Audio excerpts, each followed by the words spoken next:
अस्सलाम वालेकुम जी। मेरा नाम शाहिद नवाज है और मेरे यूट्यूब चैनल का नाम है लर्न इंग्लिश विद शाहिद। आज हम लेक्चर नंबर 3 स्टार्ट करेंगे। मैं जो बिगनर्स है, न्यू है इस चैनल पे, उनके लिए लेक्चर नंबर 2 का थोड़ा सा बताता हूँ। हमने कल 4 टर्म के बारे में पढ़ा बेटा। नंबर 1 एक्टिव वॉइस क्या होता है? ऐसा विग्रह जिसमें काम करने वाला सब्जेक्ट मौजूद हो उसको एक्टिव वॉइस कहते हैं। नंबर 2 पैसिव वॉइस क्या होता है?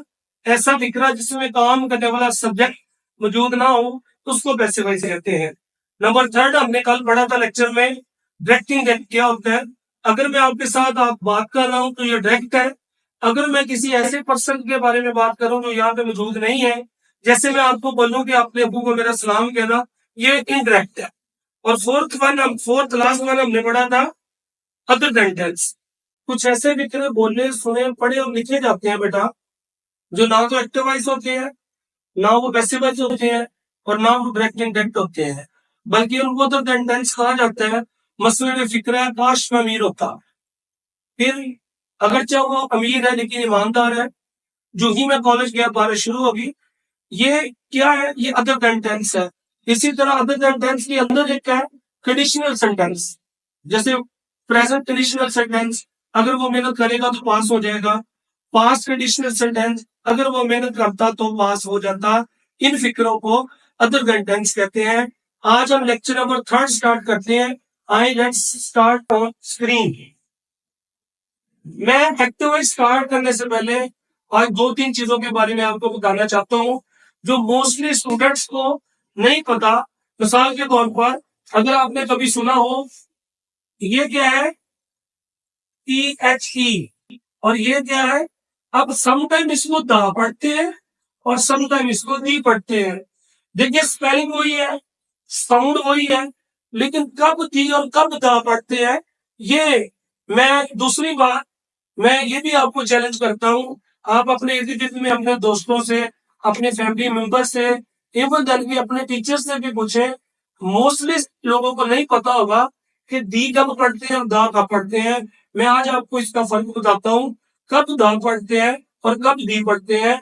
आपको याद होगा जिसे हम वावल वर्ड कहते हैं जी, वावल वर्ड्स कितने हैं जी? वावल वर्ड्स 5 होते हैं जी। ए, ई, आई, ओ, यू। इन 5 के अलावा बाकी सारे कॉन्सोनेंट वर्ड्स होते हैं।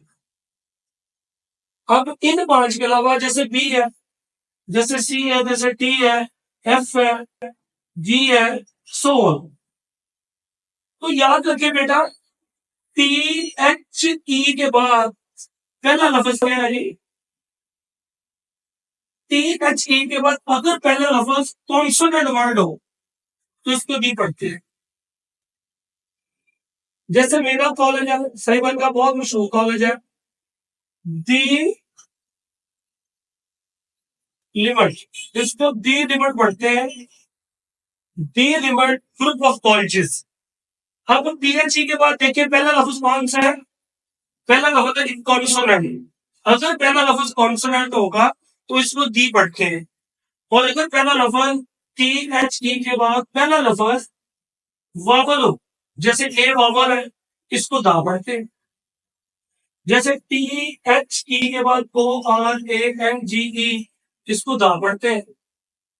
अब आपको फर्क की समझ आई कि अगर THE के बाद जो पहला वर्ड है उसका पहला लफ्ज कॉन्सोनेंट हो तो उसको दी पढ़ते हैं। जैसे दी डॉग, जैसे THE के बाद पहला लफ्ज एल है, दी लिमन। और इसी तरह अगर THE के बाद पहला लफ्ज अगले वर्ड का पहला जो स्पेलिंग है, जो लफ्ज है, अगर वो वॉवल हो तो दा पढ़ते हैं। और इसी तरह THE के बाद ऑरन तो इसको दा पढ़ते हैं। यहां तक नहीं समझी? अब नेक्स्ट देखिए जी, छोटी सी बात करते हैं।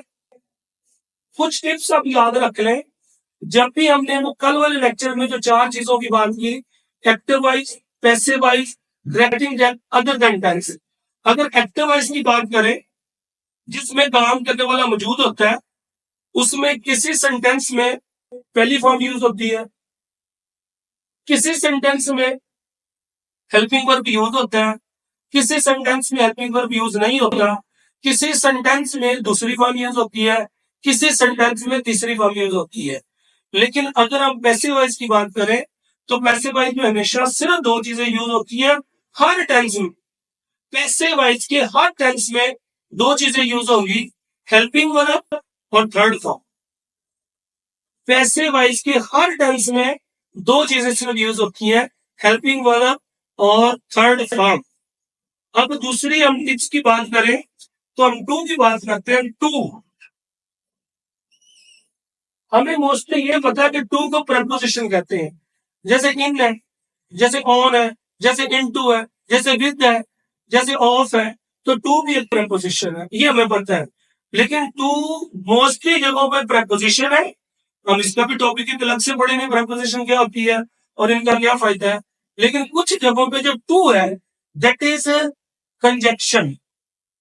अब कंजक्शन भी हम पूरी डिटेल में पढ़ेंगे पार्ट ऑफ स्पीच में, जैसे नाउन है, प्रोनाउन है, वर्ब है, एडजेक्टिव है, कंजक्शन और इंटरजेक्शन है।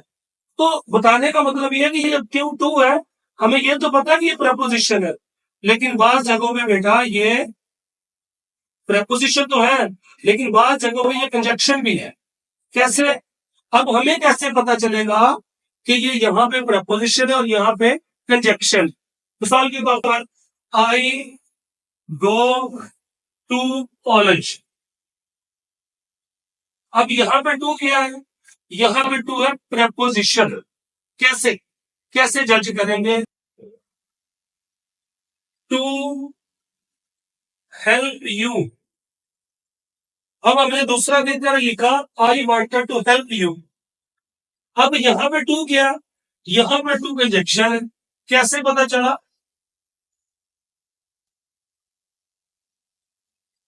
देखिए, जब प्रपोजिशन होगी तो टू से पहले वर्ब होगा, टू के बाद नाउन होगा। जब ये कंजक्शन होगा तो टू से पहले भी वर्ब होगा, टू के बाद भी वर्ब होगा। टू से पहले भी वर्ब होगा, टू के बाद भी वर्ब होगा, तो ये कंजक्शन होगा। और एक बड़ी इंपॉर्टेंट बात ये भी याद रखें कि टू किसी भी सेंटेंस में आए, टू से पहले तो दूसरी फॉर्म या पहली आ सकती है, लेकिन टू के बाद हमेशा दूसरी फॉर्म है। सॉरी, टू के बाद हमेशा पहली फॉर्म है।